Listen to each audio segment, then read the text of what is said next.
కుంభరాశి వారికి ఈ వారం కొంత మిశ్రమ ఫలితాలు గోచరిస్తోంది.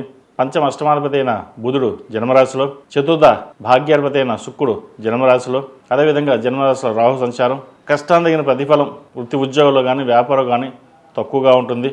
నలుగురిలోనూ మీరు చేసే వాగ్దానాలు ఏవైతే ఉన్నాయో అవి మరిచి పేరు ప్రఖ్యాతలు పోగొట్టుకోవడం ఇటువంటి ఉండే అవకాశం గోచరిస్తోంది. కోపాన్ని అదుపులో ఉంచుకోవాలి. నలుగురితో మాట్లాడేటప్పుడు ఆచితూచి వ్యవహరించడం చెప్పదగినది. ఉద్యోగంలో స్థిరత్వం కోసం చేసే ప్రయత్నాలు అవి సఫలీకృతం అవుతాయి. అయితే ఉద్యోగంలో ఎక్కువగా ట్రావెలింగ్ చేయడం, ఎక్కువగా తిరగడం, అలసిపోవడం ఇటువంటివి జరుగుతుంటాయి. ఆరోగ్యరీత్యా కొన్ని జాగ్రత్తలు తీసుకోవాలి. స్టమక్ సంబంధించి, స్పైన్కి సంబంధించిన ఇష్యూస్ ఉండే అవకాశం గోచరిస్తోంది. అదేవిధంగా సెల్ఫ్ డ్రైవింగ్ విషయంలో కొన్ని జాగ్రత్తలు తీసుకోవాలి. చిన్న చిన్న దెబ్బలు తగిలే అవకాశం కూడా లేకపోలేదు. కాబట్టి సెల్ఫ్ డ్రైవింగ్ విషయంలో చాలా జాగ్రత్త వహించడం చెప్పదగిన సూచన. ఉద్యోగరీత్యా, వ్యాపారరీత్యా కొన్ని అనుకూలమైన పరిస్థితులు గోచరిస్తోంది. సొంతంగా చేసే వ్యాపారాలు కొద్దిగా నష్టం వచ్చే అవకాశం కూడా లేకపోలేదు. వచ్చిన అవకాశాన్ని సద్వినియోగపరచుకోవాలి. సాధ్యమైనంత వరకు సేవింగ్స్కి వెళ్ళడం చెప్పదగినది. జన్మరాశిలో రాహు ఉన్నారు. ఖర్చు ఎక్కువగా ఉంటుంది.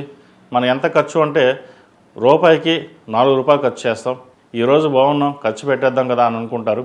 ఎంతవరకు అవసరమో అంతవరకు ఖర్చు పెట్టడం చెప్పదగినది. విద్యార్థులకు కాలం చక్కగా నడుస్తుంది. విదేశాలకు సంబంధించిన వ్యవహారాలు ఏవైతే ఉన్నాయో వీరికి సానుకూలు పడతాయి. ఇప్పటి నుంచి ప్రారంభించవచ్చు. విదేశాల్లో ఉన్న వారికి వీసా, H1B, గ్రీన్ కార్డు కోసం ప్రయత్నం చేసేవారికి, PR కోసం ప్రయత్నం చేసేవారికి చాలా అనుకూలంగా ఉంది. సోదరుల మధ్య విభేదాలు తొలగిపోయి మీకు ఏదైనా కష్టకాలం ఉన్నప్పుడు వాళ్ళు మిమ్మల్ని ఆదుకోవడం అనేది జరుగుతుంది. అయితే అవి మర్చిపోయి అన్నీ నేనే చేసుకున్నాను, అది నేనే ప్రయత్నం చేస్తున్నాను అని ఒక్కొక్కసారి అహంభావం కూడా ఉంటుంది. ఇది అందరికీ కాదండి, కొంతమందికి మటుకే. ఎందుకంటే కుంభరాశి వాళ్ళు కొన్ని కోట్ల మంది ఉంటారు. వాళ్ళ గ్రహగతులు వచ్చి గోచారం వచ్చి జరగడం ఉంటుంది. ఏదైనా వాళ్ళ జాతకాన్ని బట్టి ఉంటుంది.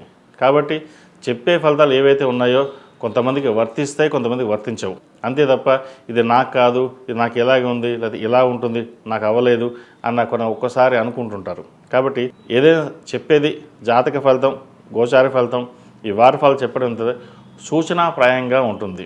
కాబట్టి చెప్పే విషయాలు మీకు ఎంతవరకు అవసరమవుతాయో అవి తీసుకుని పాటించగలిగితే పాటించండి.